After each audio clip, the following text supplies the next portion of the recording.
There are more than 400,000 NCAA student athletes. NCAA on campus is their story. Hi everybody, I'm Stacey Pates and welcome to NCAA on Campus. Our story today takes us to the University of Delaware, where the women's basketball team has been ranked in the nation's top 20 for the first time in school history. A big part of the team's success, Elena Delle Donne, who leads the nation in scoring with an average of over 29 points per game. Elena is a Delaware native, but her college experience has included a couple of detours. With the story, here's the quarterback on the school's football team, Tim Donnelly.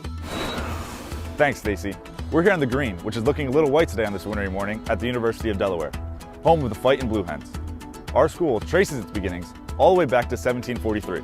So far back that 3 signers of the Declaration of Independence are Delaware grads. And in 2008, a Delaware grad became Vice President of the United States. Joe Biden and his wife Jill are both alums. We like to say our school is located halfway between Los Angeles and London, and in 1923, UD was the first American university to have a study abroad program. Our football program has won 6 national championships, and the 2007 and 2010 teams finished as runners-up. And that 2007 team was quarterbacked by Joe Flacco, who had a pretty nice run this season with the Baltimore Ravens. But all the excitement right now is happening in the Bob, our Bob Carpenter Center. That's where our basketball teams compete, and that's where the center of attention is Elena Delle Donne. The atmosphere that we have here at Delaware with the fans and everything like that is phenomenal. So to compete in this atmosphere is something I absolutely love doing. Our goals are first to win the NCAA title. We haven't done that. And then obviously to get a postseason win. We haven't done that either. And if we're in the NCAA tournament, that would be really exciting to get in there and see what we can do, because you know, anyone can do anything in the big dance, so we'll see what happens if we get there. Things in Delaware are great, but before Delaware, Elena was the most highly recruited female athlete in the country, and it was not a pleasant experience. She decided to play for the women's basketball juggernaut, that is the University of Connecticut. The whole recruiting process was not fun for me. I didn't enjoy it at all, and I didn't think about what I wanted out of a college. There were a lot of phone calls, and at that point the texts were a little too much, and I'm glad they did get rid of the texts for the high schoolers. But it wasn't the NCAA, it was myself and not knowing what I wanted out of college. And being that young and being in high school, it's difficult. You're not really sure what you want. I just thought I'm going to go big, and I picked UConn for that reason, knowing that they were going to be phenomenal, win national titles. And when I got there, I realized that family was far more important than championships or anything else. So I decided to come back home and figure things out and pick here. Home is Delaware, and the center of the amazing Delle Donne family is her sister, Lizzie. Lizzie is my older sister. She's both deaf and blind. She's never spoken a word or heard a word in her life, and she's phenomenal. She's my inspiration. Without physical contact, I really have nothing with Lizzie. We can't speak over the phone, we can't Skype, we can't email, so physical contact is all we have. So if I was away, I wouldn't have had Lizzie, and she wouldn't have had me. Lizzie has matured me beyond my years, and you learn from a young age that it's all about Lizzie and what she needs. It's not about me. And you know, as kids, you see other kids who are kind of a little bit selfish and a little egocentric. You're not like that when you have a special needs sibling, and it's just something you learn. It's all about them. There's no doubt that every day, day in and day out, there's challenges for the Delle Donne family. But, you know, Elena takes it all in stride, and she's just so proud of her sister. And, you know, when her sister and her friends from their school come to see the games, Elena's always over there, first one to see her, first one to give her a hug.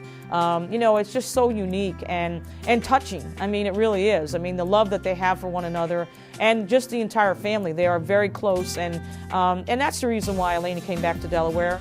Whatever I can do to help her, I'll do. She's matured me. She's put my life into perspective. When things are hard, if I go around Lizzie, my life is not hard at all. The battle she faces is something I'll never see in my entire life. So she's an angel, she's so strong, and she's my inspiration. That inspiration has helped make Elena the top scorer in the NCAA since the start of the season. She is also 4th in the nation in free throw success, 19th in rebounds, and 20th in blocks. She's 6'5", but plays more of a guard position for the Blue Hens, but the individual stats mean little to Elena. Ever since high school, where You know, there was tons of attention on me, on scoring, things like that. I decided that focusing on personal goals isn't so much fun, and the team goals are what makes this sport fun. So that's all I'm focused on, are the team goals. If I score 2 points and we get the win, I'm way happier than scoring 80 points and getting a loss. You don't find a 6'5" center who can really play any position on the floor, and that's what Elena can do. She can handle the ball, she can shoot the three, she can create her own shot, taking people off the dribble. And I think that there is no other post player that can do those types of things as effectively as Elena does it. Her basketball IQ is very high. She picks things up very quickly. You know, she's a coach's dream from that standpoint. Elena is one of the toughest competitors I know, and it's very evident in the midst of games as well. She'll pull everybody together and just tell everybody how much we need this and how much we want this, and we really need to prove it and show it out there on the court. The future for Elena holds the hope of competing on the U.S. Olympic team and perhaps in the WNBA. Her skills will take her far from her Delaware home, and she's ready for that. Eventually, she hopes to combine her love of basketball and working with children. She's absolutely one of the best student teachers I've seen at UD. And I've been here for 28 years, so she's well versed in all kinds of interactions with children. And when she works with children, they just love her. There's something innate that kids have, and it's just something they're born into, teaching. And I think maybe Elena's relationship with her sister had something to do with that.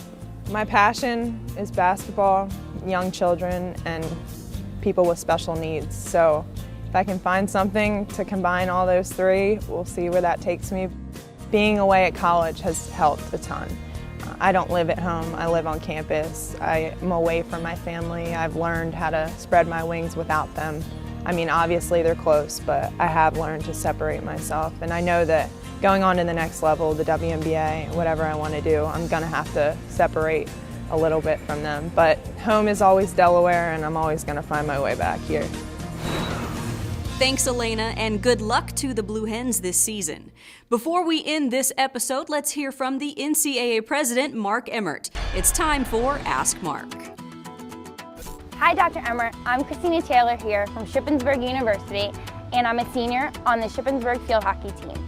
Now, I've had a blast here the past 4 years, and I'm only wondering why we're only allowed 4 years of eligibility. Christina, I've always found that one of the biggest problems with the college experience is it ends far too soon, and I'm sure that's the way you feel as a student athlete.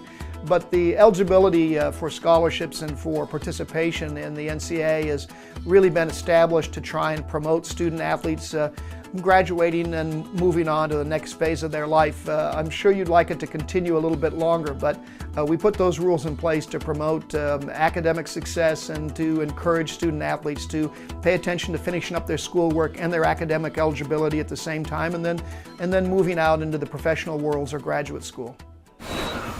Thank you, Dr. Emmert, and thank all of you for watching. Log on regularly to NCAA.com for more stories about the men and women who make up the NCAA. Until next time, make the most of your time on campus.